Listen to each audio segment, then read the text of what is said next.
Kebenaran tidaklah penting. Yang penting adalah bisa merendahkan Indonesia. Begitulah keyakinan yang tertanam kuat pada diri para pemuda di negeri seberang. Perasaan superioritas yang menyimpang dan rasa iri yang tak tertahankan terhadap Indonesia yang kini mulai memimpin dunia, telah ditanamkan sejak mereka kecil. Namun, karena dua emosi tersebut, suatu hari mereka akan dihadapkan pada ketidakberdayaan diri mereka sendiri dan keluhuran budi bangsa Indonesia. Apa yang dilakukan oleh orang Indonesia, yang selama ini mereka anggap sebagai musuh bebuyutan, saat mereka berada dalam krisis hidup dan mati. Dan apa yang membuat para cendekiawan di Inggris yang jauh di sana begitu terkejut dengan Indonesia hingga budaya mereka sendiri pun terpengaruh? Inilah sebuah episode mengejutkan yang mengguncang dunia. Saat kacamata prasangka pecah berkeping-keping dan kebenaran yang tersembunyi terungkap. Kisah ini dimulai dari sebuah pengamatan yang tajam. Kejutan dan keterpukauan. Para pemuda negeri tetangga yang iri dan kerap mengkritik Indonesia atas kebangkitannya yang pesat. Saat ini, banyak generasi muda di negara tetangga yang merasa tidak puas, bukan karena kebenaran sejarah, melainkan karena pertumbuhan ekonomi Indonesia yang pesat dan kemunduran relatif negara mereka sendiri. Kebenaran itu tidak penting. Mereka hanya menjadikan Indonesia sebagai sasaran kritik untuk melampiaskan emosi dan meredakan rasa frustrasi serta inferioritas mereka, ujar seorang ekspatriat. Episode seperti apa sebenarnya yang terjadi? Mari kita mulai cerita hari ini. Halo. Nama saya Budi, seorang pria biasa berusia 20-an. Sejak kecil, saya tumbuh dengan menerima begitu saja pendidikan sejarah yang diajarkan di sekolah. Buku pelajaran kami mengajarkan bahwa negara sayalah yang membimbing modernisasi Indonesia di masa lalu. Saya mendengar cerita tentang bagaimana negara kami membangunkan infrastruktur dan mengembangkan industri untuk mereka. Dan secara alami saya mulai berpikir bahwa negara sayalah yang berperan memajukan Indonesia. Saya tidak pernah sekalipun meragukan pendidikan semacam itu. Namun, seiring bertambahnya usia dan semakin sering saya membaca berita, saya melihat negara saya terus-menerus mengecam Indonesia terkait sejarah masa lalu. Negara saya mengangkat isu-isu lama, mengklaim bahwa Indonesia tidak meminta maaf dengan benar atau kompensasi yang diberikan tidak cukup. Awalnya, itu hanyalah berita yang tidak menyenangkan. Tetapi seiring berjalannya waktu, klaim tersebut membuat saya jengkel. Saya merasa negara saya sudah cukup banyak berbuat baik untuk Indonesia. Orang-orang di sekitar saya juga berpikiran sama. Saya sering berbicara dengan teman-teman yang mengatakan bahwa Indonesia menyerang negara kami secara tidak adil, dan lambat laun, saya sendiri mulai memiliki perasaan negatif terhadap Indonesia. Indonesia seolah-olah terus menyerang negara kami dengan status pelaku masa lalu. Namun pada saat yang sama mereka tampak seperti negara egois yang menutup mata dari masalah mereka sendiri. Sekitar waktu itu, film dan musik dari Indonesia mulai mendapatkan popularitas besar. Setiap kali teman-teman bertanya, "Kenapa kamu tidak suka budaya Indonesia?" Saya merasa sangat kesal. Saya sama sekali tidak tertarik pada konten dari Indonesia. Setiap kali menerima pertanyaan seperti itu, saya merasa tertekan, seolah-olah saya dipaksa untuk menyukai budaya Indonesia. Perasaan tidak nyaman itu membuat sentimen saya terhadap Indonesia semakin negatif. Rasanya seolah-olah Indonesia memaksa saya untuk menyukai budaya mereka. Secara alami, saya mulai berinteraksi dengan orang-orang yang berpikiran sama di komunitas internet dan media sosial. Di sana, terus-menerus ada unggahan yang mengatakan bahwa Indonesia memutarbalikkan sejarah negara kami dan mencoba menggambarkan kami sebagai pihak yang bersalah. Indonesia itu pembohong. Kita yang memajukan mereka. Tapi bukannya berterima kasih, mereka malah terus mengecam kita. Klaim seperti itu terus diulang, dan saya semakin tenggelam di dalamnya. Di dunia maya, banyak yang mengecam Indonesia karena terus menuntut uang dengan mengungkit kembali masalah yang seharusnya sudah diselesaikan melalui perjanjian di masa lalu. Saya sangat setuju dengan kata-kata ini. Pertanyaan mengapa mereka terus-menerus mengungkit masalah yang sudah selesai tidak pernah hilang dari benak saya. Saya semakin yakin bahwa Indonesia sengaja mengangkat isu-isu ini untuk mencela negara kami dengan niat jahat. Pada masa itu, saya bergabung dengan sebuah organisasi nasionalis. Di sana, klaim bahwa Indonesia menggunakan isu sejarah untuk menghancurkan negara kami terus-menerus diutarakan. Mendengar cerita-cerita itu, rasa permusuhan saya terhadap Indonesia semakin membesar. Para senior di organisasi itu mengatakan bahwa perasaan Indonesia terhadap negara kami adalah egois dan penuh perhitungan. Mereka mengklaim bahwa Indonesia ingin melampaui kami secara ekonomi, sambil menggunakan isu sejarah untuk menyerang kami. Mereka juga berkata bahwa Indonesia sedang mengincar kesempatan untuk melampaui kami di industri digital dan otomotif. Bagi saya, kata-kata itu terdengar seperti fakta. Menyaksikan pertumbuhan ekonomi Indonesia, saya sendiri merasakan kecemasan dan inferioritas. Setiap pertemuan mingguan di organisasi itu dipenuhi dengan kritik terhadap Indonesia. Dalam percakapan seperti itu, saya mulai berpikir bahwa membenci Indonesia adalah hal yang wajar. Saya semakin terjerumus dalam kebencian terhadap Indonesia.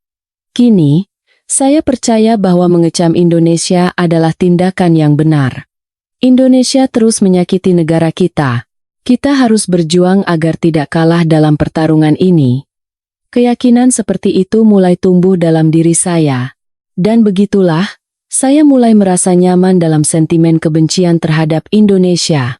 Di internet, ada banyak orang yang berpikiran sama dengan saya, dan berada bersama mereka membuat hati saya merasa tenang. Saya pikir, saya sendiri merasakan kepuasan yang aneh saat mengecam Indonesia. Hari itu, seperti biasa, setelah menghadiri pertemuan organisasi, saya sedang dalam perjalanan pulang bersama 2 orang senior. Kami bertiga berjalan menuju stasiun MRT terdekat. Sambil menunggu kereta, kami seperti biasa membicarakan Indonesia, mengeluh bahwa Indonesia lagi-lagi membuat tuntutan yang tidak masuk akal kepada negara kami. Saat itulah kejadian itu terjadi. Tiba-tiba, salah seorang senior jatuh pingsan. Seketika, pikiran saya menjadi kosong, dan saya sama sekali tidak tahu harus berbuat apa. Pria yang jatuh itu sepertinya tidak bernapas dan tidak sadarkan diri. Saya dan senior yang satu lagi hanya bisa saling pandang dengan panik. Meskipun hati saya cemas, saya tidak bisa melakukan apa-apa. Saya tidak tahu cara memberikan pertolongan pertama. Saya mencoba meminta bantuan orang-orang di sekitar, tetapi semua yang lewat hanya melihat dari kejauhan. Beberapa orang berbisik-bisik sambil hanya mengamati situasi. Di negara saya, budaya untuk menghindari kontak fisik dengan orang asing dan malu untuk bertindak proaktif di depan orang yang tidak dikenal sangat kuat. Karena itu, sepertinya semua orang berpikir bahwa menunggu kedatangan tim medis adalah pilihan terbaik. Saya sendiri sama seperti mereka. Dalam hati, saya berpikir harus segera melakukan sesuatu, tetapi tubuh saya tidak bergerak. Tim medis akan segera datang. Kalau salah langkah dan gagal, bisa jadi masalah besar. Dengan pikiran seperti itu, saya menenangkan diri dan hanya berdiri tak berdaya. Saat itulah, sepasang muda-mudi yang kebetulan lewat melihat ke arah kami dan berlari mendekat. Wanita itu mendekati pria yang pingsan dan tanpa ragu mulai melakukan resusitasi jantung paru, RJP. Awalnya saya bingung dan tidak bisa mendengar apa yang dia katakan. Tetapi saya segera menyadari bahwa dia berbicara dalam bahasa Indonesia. Dia memberikan instruksi kepada pria yang bersamanya. Pria itu mengangguk cepat dan berlari ke suatu tempat. Tak lama kemudian, pria itu kembali membawa ID defibrilator eksternal otomatis. Dia membuka alat itu dan menempelkan bantalan ke dada pria yang pingsan. Ketika mesin memberikan sinyal, wanita itu memberi isyarat dengan tangannya agar kami sedikit menjauh. Kami hanya bisa mengikuti instruksinya dengan bingung. Tak lama kemudian, Ait memberikan kejutan listrik, dan wanita itu kembali melanjutkan RJP. Pada saat itu, saya hanya bisa menatap pemandangan itu dengan hampa. Fakta bahwa sepasang orang Indonesia begitu gigih bertindak untuk menyelamatkan satu nyawa terasa begitu asing dan mengejutkan bagi saya. Saya, yang biasanya hanya memendam perasaan negatif terhadap Indonesia, ternyata tidak bisa berbuat apa-apa dalam situasi darurat, sementara mereka maju untuk menyelamatkan nyawa. Tidak lama kemudian, petugas medis tiba. Mereka bertanya tentang situasi kepada pasangan Indonesia itu, memastikan pertolongan pertama yang telah mereka berikan, dan mengucapkan terima kasih. Pasangan itu memberikan penjelasan singkat lalu pergi begitu saja. Cara mereka pergi, seolah-olah hanya melakukan apa yang harus dilakukan tanpa mengharapkan imbalan apapun, memberikan kejutan yang lebih besar bagi saya. Pria yang pingsan itu perlahan sadar kembali setelah mendapat penanganan dari tim medis. Salah seorang petugas berkata kepada saya, jika sedikit lebih lambat, mungkin sudah terlambat. Mendengar kata-kata itu, seluruh tubuh saya merinding. Saya berpikir, jika pasangan Indonesia itu tidak ada di sana, pria itu mungkin tidak akan selamat. Pada saat itu, saya diliputi oleh perasaan yang campur aduk. Gambaran orang Indonesia yang begitu saya benci, yang dengan sigap menyelamatkan nyawa di saat genting, tidak bisa hilang dari kepala saya. Dan yang tersisa setelah mereka pergi adalah perasaan ketidakberdayaan dan rasa malu saya. Saya masih bingung. Mungkin ini hanya kebetulan. Mungkin pasangan Indonesia itu adalah orang-orang yang istimewa. Saya mencoba meyakinkan diri sendiri. Namun, pemandangan itu tidak bisa hilang dari ingatan saya. Pria yang pingsan itu pulih dengan selamat di rumah sakit. Sejak hari itu, pikiran saya menjadi rumit dan saya tidak bisa tidur. Meskipun mereka tidak melakukan apapun untuk saya secara pribadi, anehnya kejadian itu sangat mengguncang hati saya. Saya ingin menceritakan kejadian hari itu kepada senior lain yang ada di sana bersama saya. Dia lebih tua dan lebih membenci Indonesia, jadi saya ingin tahu apa yang dia rasakan. Jadi, ketika kami pulang setelah pertemuan berikutnya, saya dengan hati-hati memulai percakapan. Waktu itu, saya sedikit terkejut melihat orang Indonesia bertindak seperti itu. Kalau mereka tidak ada, bisa gawat, ya. Namun, reaksinya benar-benar di luar dugaan. Bukannya mengucapkan terima kasih, dia malah mulai melontarkan kebencian buta. Pasti ada udang di balik batu. Mereka melakukan itu untuk pencitraan. Memang begitulah kelakuan orang Indonesia. Mendengar kata-kata itu, saya merasa sesak napas. Situasinya begitu jelas, tetapi dia tidak berhenti mencurigai dan mengecam orang Indonesia. Pada saat itu, saya merasakan ada sesuatu yang retak di dalam hati saya. Ini salah. Biasanya saya akan setuju dengan kata-katanya, tetapi kali ini saya tidak mau. Saya tidak ingin mendengar kata-katanya lebih jauh. Jadi saya memotong pembicaraan dan pergi dari sana. Langkah saya terasa berat, dan hati saya seperti benang kusut. Tindakan yang ditunjukkan oleh pasangan Indonesia itu dan reaksi senior saya sangat kontras. Saat itulah untuk pertama kalinya saya mulai ragu bahwa apa yang saya yakini selama ini mungkin salah. Apakah semua pemikiran saya tentang Indonesia selama ini benar? Pertanyaan ini terus menghantui saya. Sejak hari itu, saya memutuskan untuk menjauhkan diri dari organisasi tersebut. Saya menyadari bahwa banyak orang di sana telah menutup mata dari kebenaran dan hanya menggunakan Indonesia sebagai sasaran untuk melampiaskan rasa frustrasi dan inferioritas mereka. Hati saya terasa sangat berat. Ketika saya mengingat masa lalu saya yang juga tenggelam dalam kebencian dan prasangka yang sama, penyesalan dan rasa bersalah yang tak tertahankan menyelimuti saya. Bagaimana bisa aku begitu buta terjebak dalam emosi dan membenci Indonesia? Sejak hari itu, saya mulai meluangkan waktu sendiri dan merenungkan kembali tindakan saya di masa lalu, satu persatu. Komentar-komentar yang saya tinggalkan di komunitas online, percakapan di pertemuan, hingga saat-saat saya melontarkan hinaan di depan teman-teman, semuanya kembali dengan jelas. Saya merasa hancur memikirkan berapa banyak orang Indonesia yang mungkin telah saya sakiti. Namun, yang paling saya sesali adalah momen ketidakberdayaan saya di stasiun MRT itu.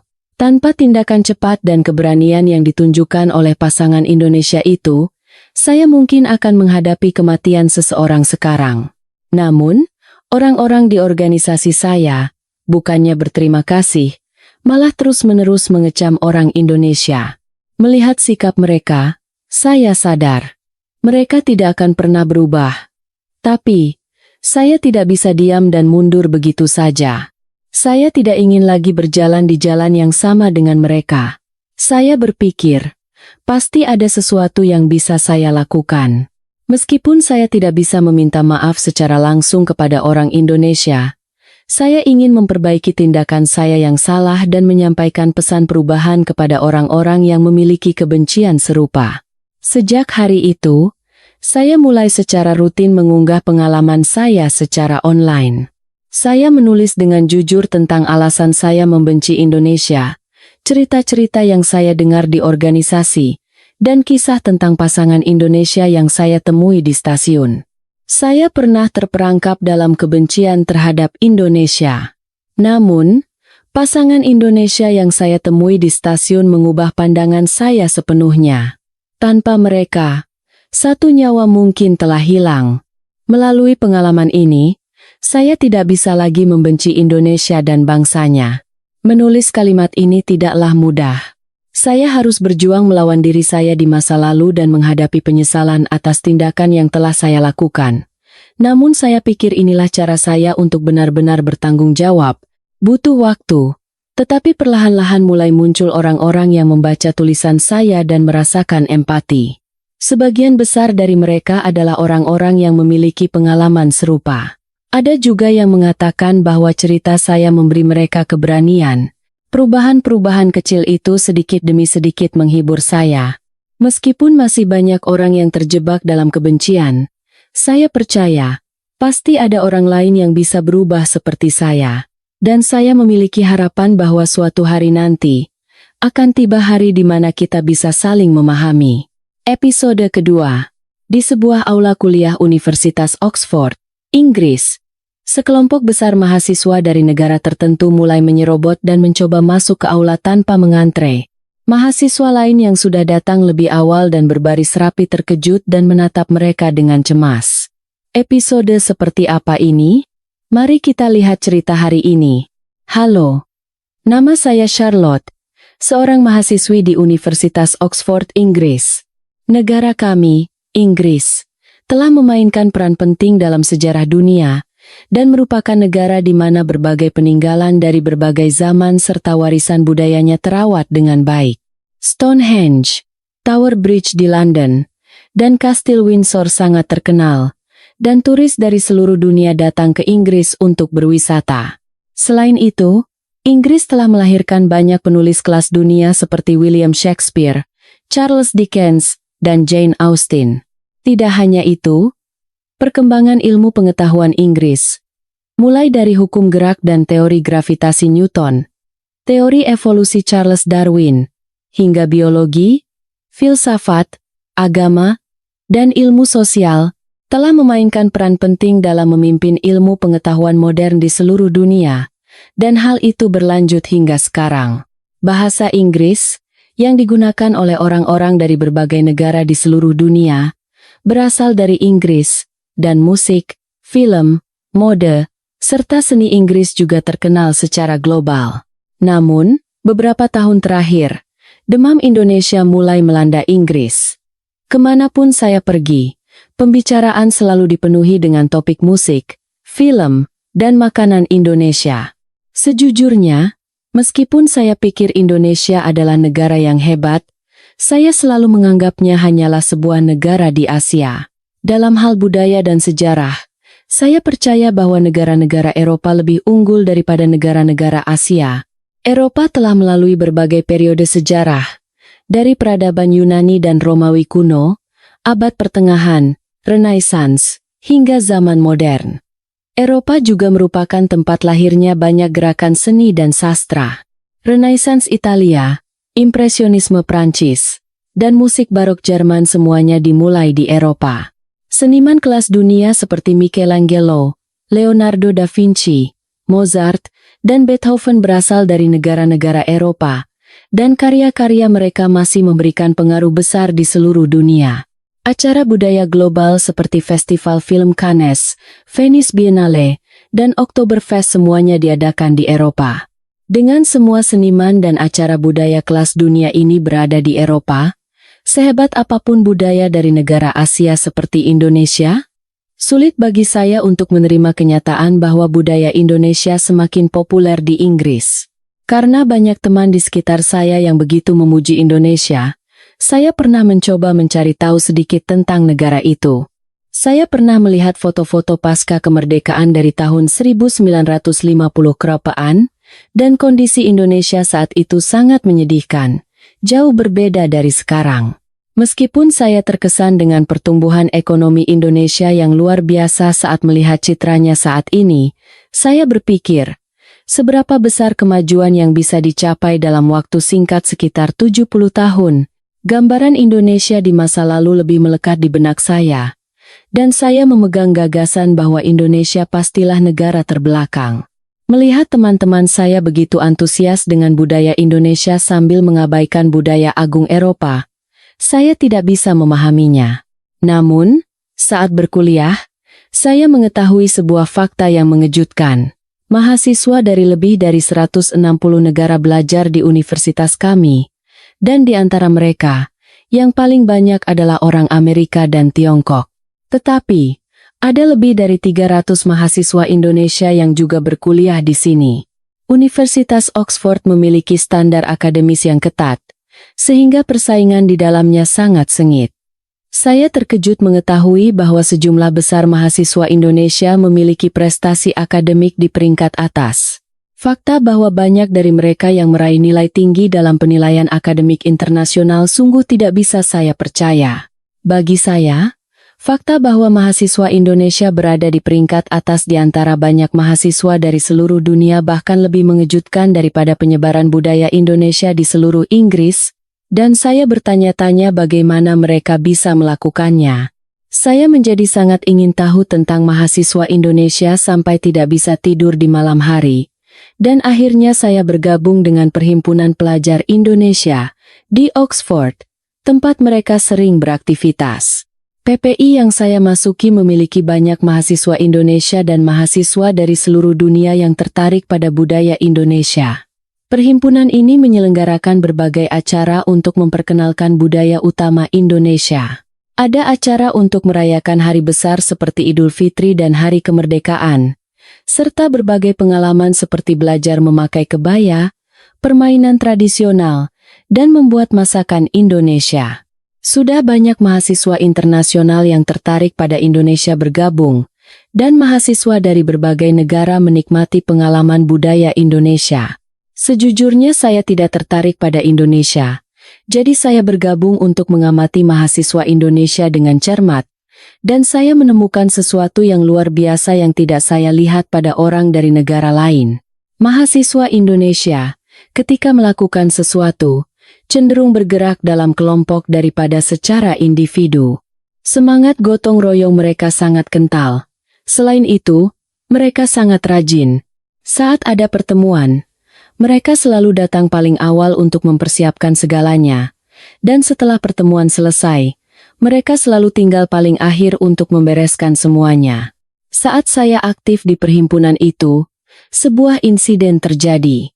Kami sedang mempersiapkan acara untuk merayakan Hari Kemerdekaan Indonesia, dengan pameran yang menampilkan berbagai aspek tradisi Indonesia. Karena acara ini direncanakan dalam skala besar, banyak mahasiswa yang menghabiskan waktu lama untuk mempersiapkannya, dan saya pun ikut membantu sambil mengamati dari dekat. Karena harus menyeimbangkan dengan studi, mahasiswa Indonesia terlihat sangat lelah, tetapi mereka tidak menunjukkannya di wajah mereka. Mereka berkata, ini kesempatan untuk memperkenalkan Indonesia kepada banyak orang, dan dengan senyum mereka mempersiapkan acara dengan giat. Kami sudah berada di tahap akhir persiapan ketika tiba-tiba seorang teman dari Indonesia yang bertanggung jawab atas video kompilasi tarian tradisional mengatakan bahwa sebagian besar file video yang akan ditampilkan hilang karena krak-krak, kesalahan teknis. Banyak teman yang terkejut dan menatapnya. Mahasiswa yang kehilangan video itu tampak gelisah dengan mata berkaca-kaca. Tentu saja, acara tinggal 2 hari lagi, dan tampaknya kami harus membatalkan segmen pameran video itu. Namun, Sesuatu yang luar biasa terjadi. Begitu kabar itu tersiar, tidak ada satupun mahasiswa Indonesia yang menyalahkannya. Sebaliknya, mereka semua mengeluarkan ponsel mereka dan mulai menghubungi keluarga dan teman-teman di Indonesia. Hanya dalam beberapa jam, mereka berhasil mengumpulkan lebih dari 1.000 klip video tarian berkualitas tinggi yang direkam dengan kamera profesional, bukan ponsel. Saya terpukau melihatnya, tetapi masih ada satu masalah lagi. Kami bertanya ke beberapa studio, tetapi untuk mengedit video sebanyak itu dibutuhkan waktu setidaknya seminggu. Teman-teman Indonesia tidak menyerah. Mereka membagi tugas, berlarian mencari siapapun yang punya keahlian mengedit video dengan cepat, dan akhirnya, di menit-menit terakhir, mereka berhasil menyelesaikan pameran dengan sukses. Alasan saya begitu terkejut saat menyaksikan pemandangan itu adalah, jika masalah seperti ini terjadi karena kesalahan individu di antara orang Inggris, pasti akan berakhir dengan saling menyalahkan. Tetapi orang Indonesia, tidak ada yang menyalahkan siapapun. Mereka semua bersatu untuk saling membantu dan bekerja sama. Bahkan saya melihat teman-teman yang menghiburnya dan berkata, "Tidak apa-apa." Saat mereka berhasil menyelesaikan acara setelah 2 hari bekerja tanpa tidur, bergerak serentak karena kesalahan satu orang, dan merayakannya bersama, saya sangat terharu. Para mahasiswa Indonesia itu menunjukkan fleksibilitas dalam menghadapi situasi baru dan menemukan solusi dengan cepat bahkan dalam krisis. Terutama, sikap mereka yang saling membantu tanpa menyalahkan memberikan kesan mendalam bagi saya. Melihat mereka, saya merasa malu dengan pemikiran sempit saya yang menganggap negara Asia pasti lebih rendah dari negara Eropa. Sejak insiden itu, saya mulai tertarik pada Indonesia dan, melalui interaksi dengan mahasiswa Indonesia, saya mengakui bahwa negara ini memang pantas menjadi salah satu kekuatan ekonomi dunia. Mahasiswa Indonesia sangat tertib, bersih, dan selalu berusaha melakukan yang terbaik dalam segala hal. Mereka tidak membuang sampah sembarangan dan berusaha untuk peduli serta menghormati orang lain. Sepertinya ini bukan hanya berlaku untuk mahasiswa Indonesia, tetapi juga banyak orang Indonesia pada umumnya.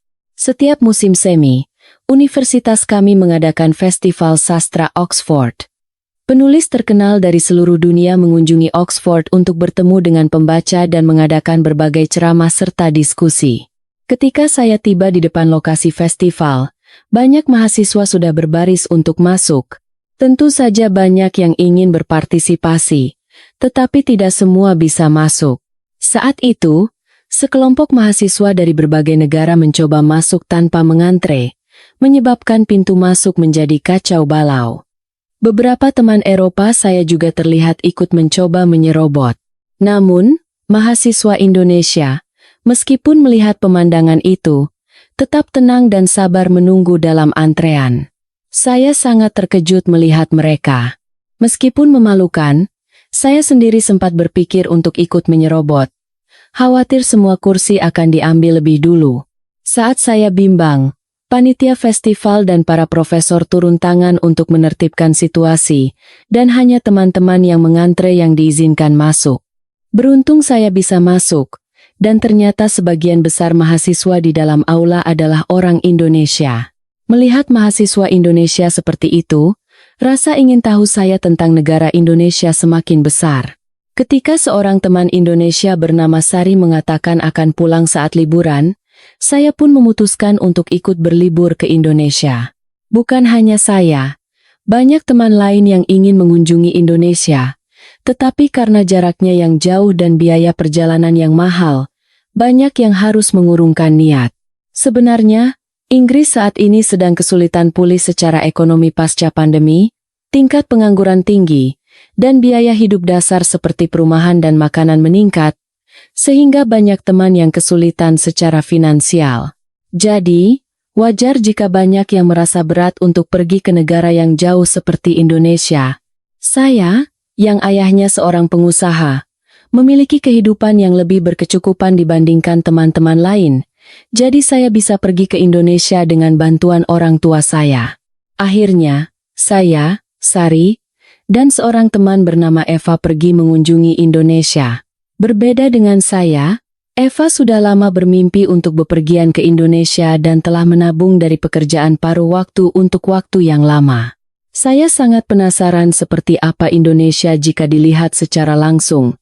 Sebenarnya, meskipun saya sudah memiliki perasaan kagum terhadap orang Indonesia, di lubuk hati saya masih tersisa pikiran bahwa negara Asia pasti lebih rendah dari negara Eropa. Pikiran itu hancur berkeping-keping begitu saya tiba di bandara. Bandara di Indonesia sangat besar dan nyaman, dan saya pikir fasilitasnya bahkan bisa dibilang unggul dibandingkan dengan bandara di negara-negara lain. Terutama sistem imigrasi otomatisnya, yang saya harap bisa dicontoh oleh banyak negara Eropa yang masih menggunakan sistem manual. Orang-orang Indonesia bergerak dengan tertib bahkan di bandara. Dan hal itu juga saya lihat di KRL saat kami menuju apartemen Sari. Dibandingkan dengan kereta bawah tanah di Inggris, fasilitas KRL di sini jauh lebih baik. Namun, yang lebih membuat saya takjub bukanlah fasilitasnya, melainkan pemandangan begitu banyak orang Indonesia yang bergerak dengan tertib. Sebenarnya, masalah kereta di Inggris bukan hanya fasilitas, tetapi ada stasiun yang berbau pesing karena ulah orang dan para tunawisma. Di sini, saya tidak melihat satupun sampah di lantai. Di Inggris pun saya sudah merasa heran dengan kesadaran sipil dan sikap peduli mahasiswa Indonesia, tetapi melihat begitu banyak orang Indonesia di negaranya sendiri, saya mengerti bahwa pada dasarnya orang Indonesia memiliki budaya saling peduli. Sari mengatakan rumahnya adalah sebuah apartemen yang terletak di kawasan Jakarta Selatan, karena dia bilang orang tuanya tinggal di apartemen. Saya pikir keluarganya tidak terlalu kaya. Namun begitu saya memasuki lobi apartemen tempat orang tua Sari tinggal, saya dan Eva ternganga dan tidak bisa berkata-kata. Orang Inggris suka merawat taman. Di akhir pekan, memotong rumput dan merawat petak bunga adalah salah satu kesenangan besar. Oleh karena itu, di Inggris, rumah dengan taman lebih disukai, dan orang yang tinggal di apartemen seringkali memiliki kondisi keuangan yang kurang baik. Tentu saja, apartemen di Inggris biasanya hanya berupa bangunan tanpa taman atau bunga. Namun, di lobi apartemen Sari, penuh dengan pohon-pohon besar, dan dihiasi dengan taman yang indah seolah berjalan di jalan setapak di tengah hutan. Tidak hanya taman yang rimbun, di apartemen itu juga ada kolam.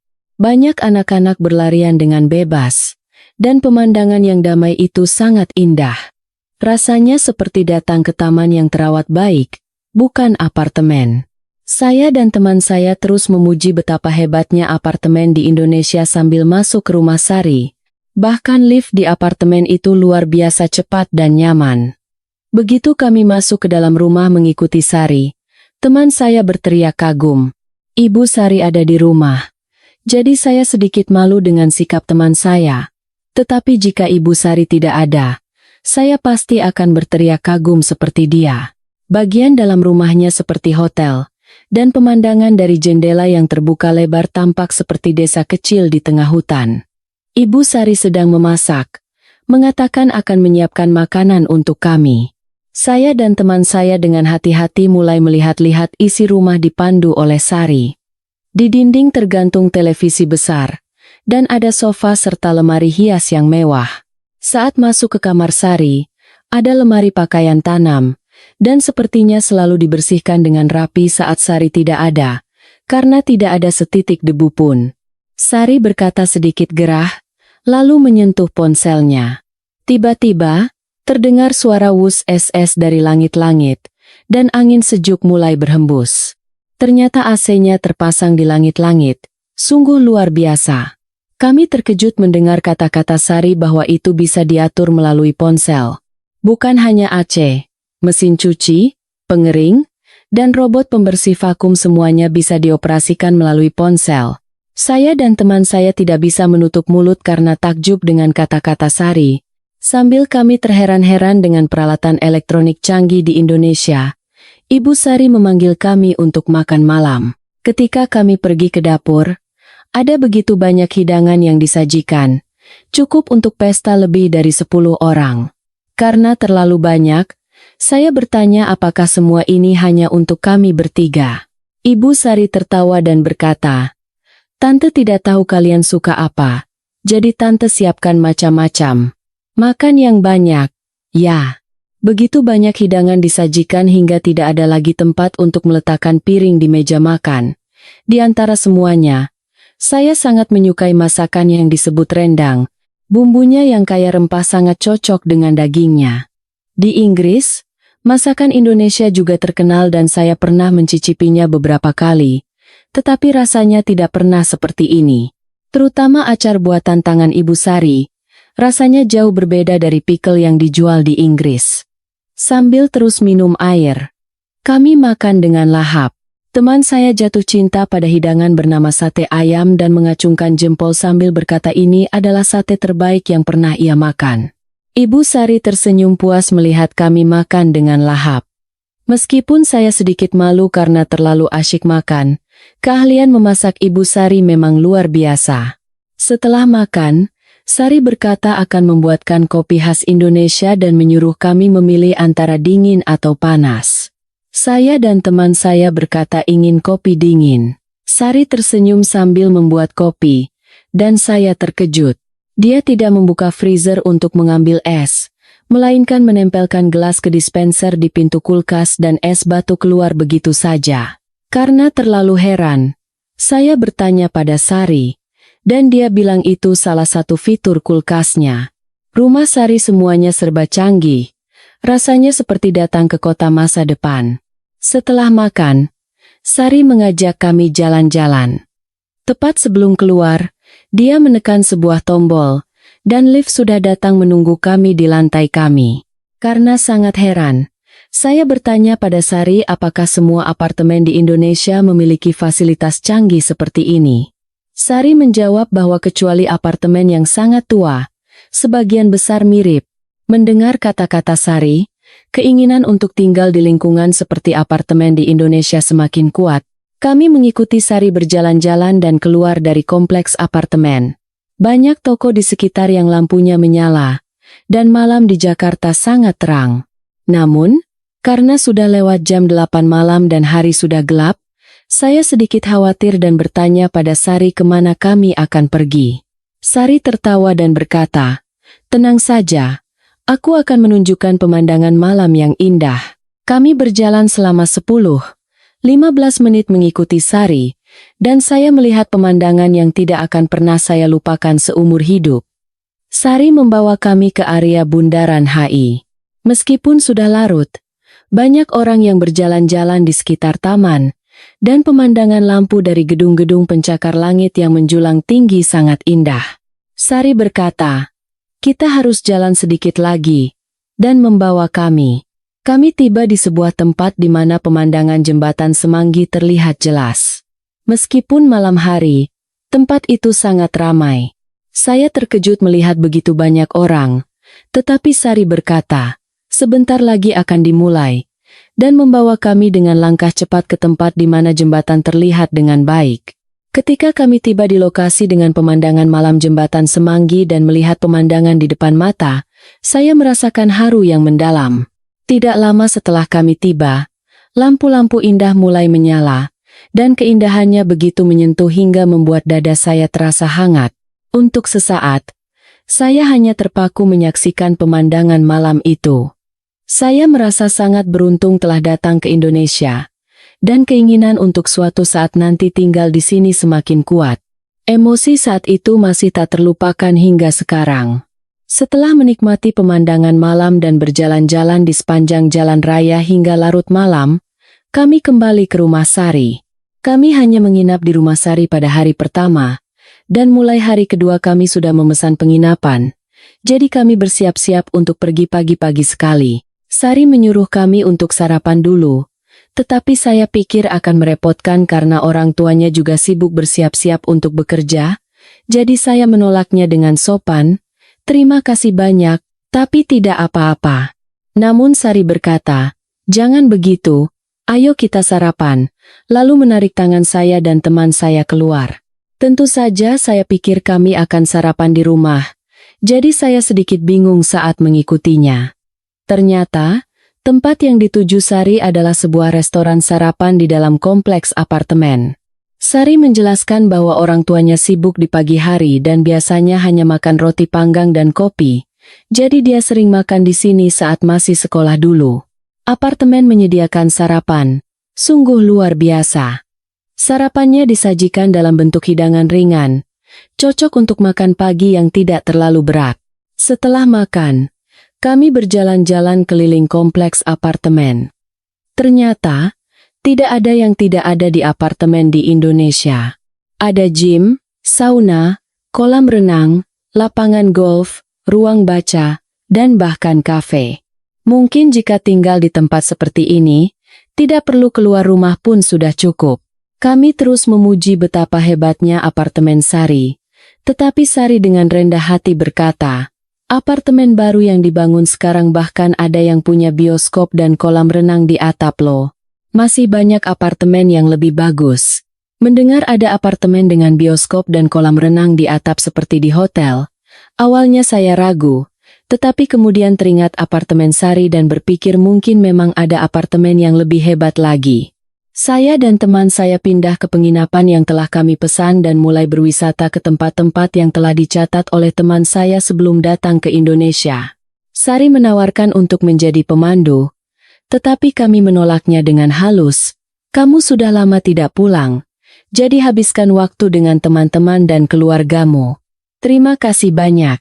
Kami mengunjungi Kota Tua, Museum Nasional, Monas, Pusat Perbelanjaan di Tamrin, dan skyscraper di SCBD sesuai rencana teman saya. Sebenarnya teman saya juga ingin ke museum lain, tetapi jadwal kami padat dan sayangnya tidak sempat melihat lebih banyak. Meskipun kami telah mengunjungi berbagai tempat wisata, saya kembali ke Inggris dengan perasaan ingin tinggal lebih lama dan melihat lebih banyak hal tentang Indonesia. Indonesia adalah negara yang benar-benar indah. Saya merasa malu pada diri saya yang sebelum mengunjungi Indonesia berpikir bahwa negara-negara Eropa lebih unggul daripada negara-negara Asia. Indonesia yang saya kunjungi adalah negara yang bahkan lebih maju dari banyak negara Eropa. Saya ingin kembali ke Indonesia lagi untuk mengunjungi tempat-tempat wisata yang belum sempat saya lihat dan menjelajahi berbagai kota lainnya. Dan jika ada kesempatan, saya benar-benar ingin mencoba tinggal di apartemen di Indonesia. Jika cerita hari ini menarik, jangan lupa untuk berlangganan channel ini, berikan suka, dan aktifkan notifikasi. Kami akan kembali dengan episode yang lebih menarik. Sampai di sini. Bersama tim penjelajah inspirasi.